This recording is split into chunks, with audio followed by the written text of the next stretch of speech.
Alemania tomó el control de la filial germana del gigante petrolero ruso Rosneft este viernes.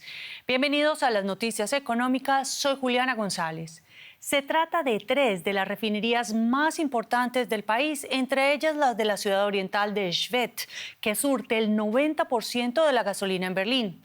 Esa refinería en particular se nutre del oleoducto ruso Druzhba, que traduce paradójicamente amistad.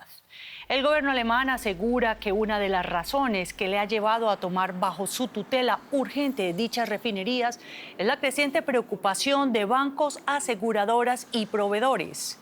El ejecutivo germano se compromete además a encontrar fuentes de petróleo alternativas al hidrocarburo ruso para procesar en estas plantas de refinado. El canciller alemán Olaf Scholz anunció la adquisición argumentando que era importante asegurar el futuro energético de Alemania. Escuchemos.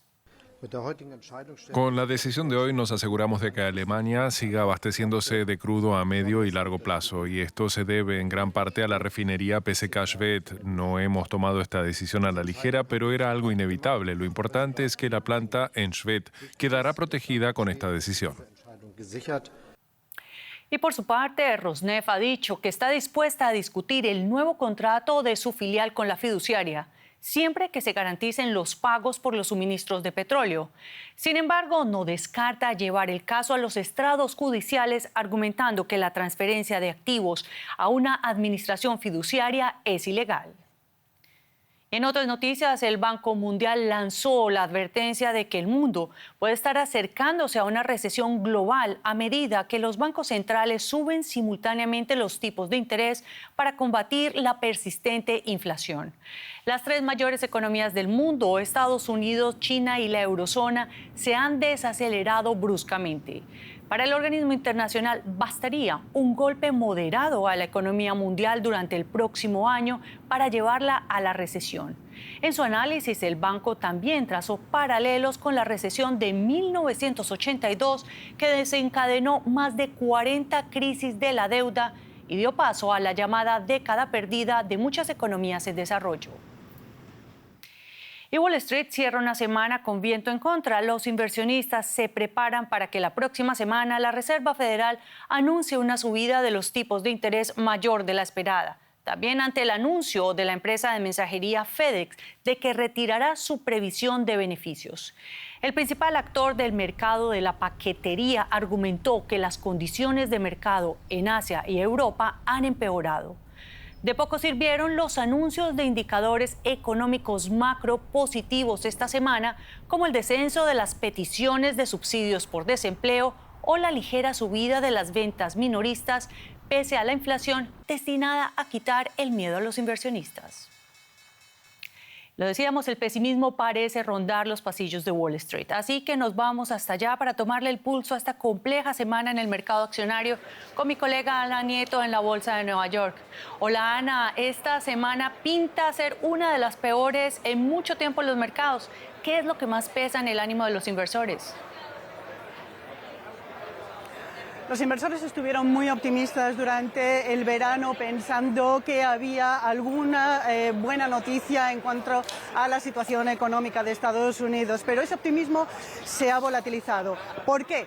El primer motivo es porque está subiendo mucho la inflación, no ha bajado tanto como se cabía esperar y además se está distribuyendo a otros sectores, lo que está dejando pensar que probablemente vaya a estar muy alta durante mucho tiempo.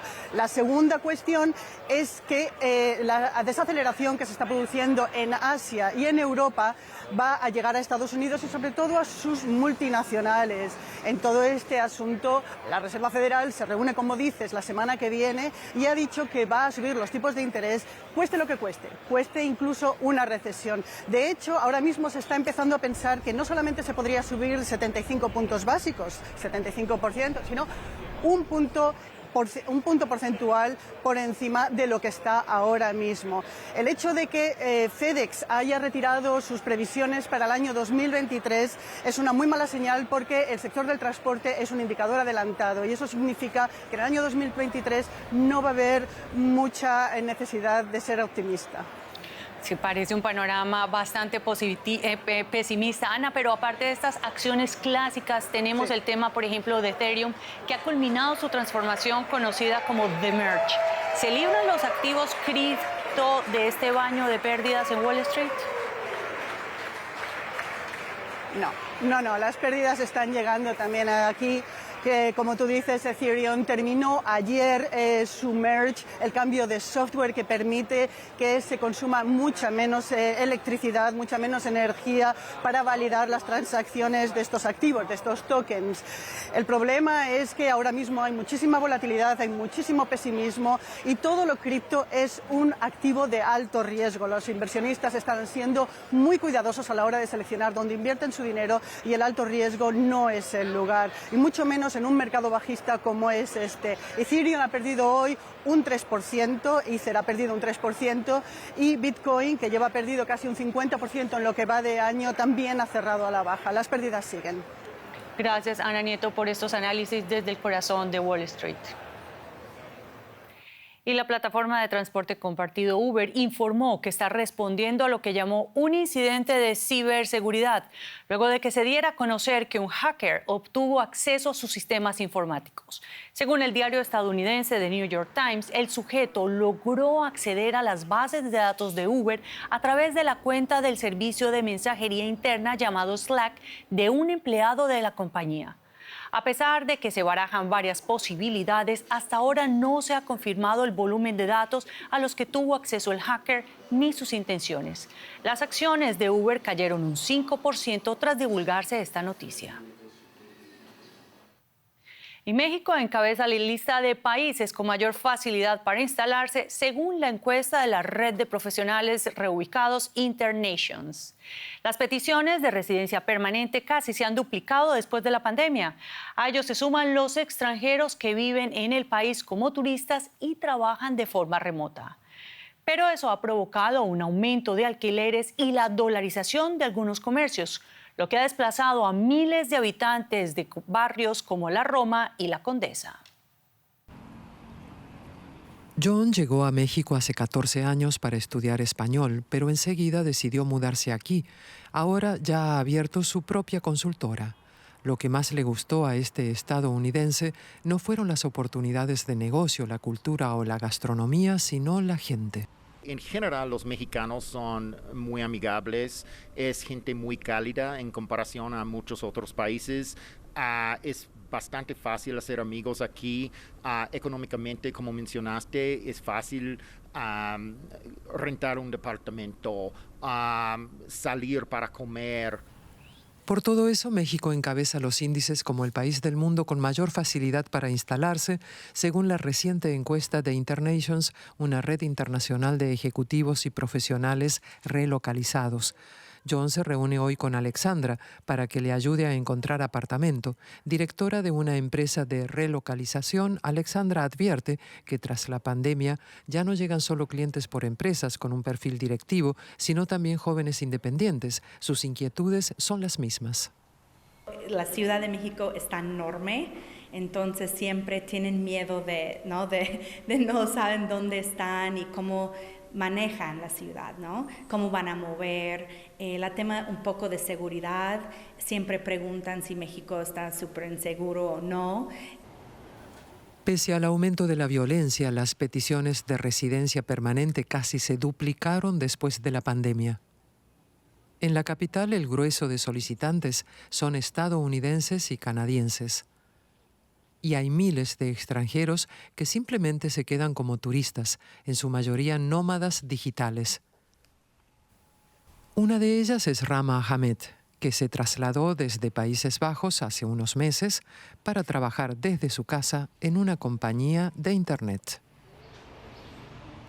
Económicamente que sería mejor mudarme por aquí, porque aquí hay más empresas que también hacen negocios con Estados Unidos y bueno, para mí pareció como una gran oportunidad, más que unos otros países aquí en Latinoamérica. Con la masiva llegada de extranjeros en algunos barrios como la Condesa y Roma, las rentas o alquileres se han incrementado más de un 15% y los precios de algunos comercios se dolarizaron.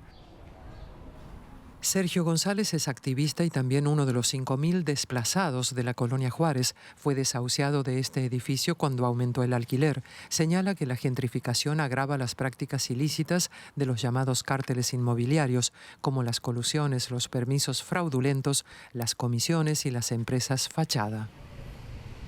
Habría que tener una regularización del suelo y tendría que existir suelo para proyectos sociales. Lo que vemos es, por ejemplo, una forma en cómo opera el cártel inmobiliario es que en contubernio con las autoridades delegacionales o del gobierno de la ciudad, desincorporan edificios que son tierra, digamos, de la ciudad.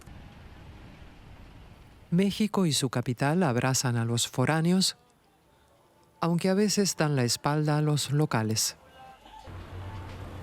Por índice, México alcanza un 78% en términos de facilidad para hacer amigos locales, en comparación con el 44% de promedio mundial. Una amigabilidad que seguro no comparten ciertos sectores del 30% de capitalinos que tuvieron que mudarse de sus hogares por la crisis provocada por la pandemia.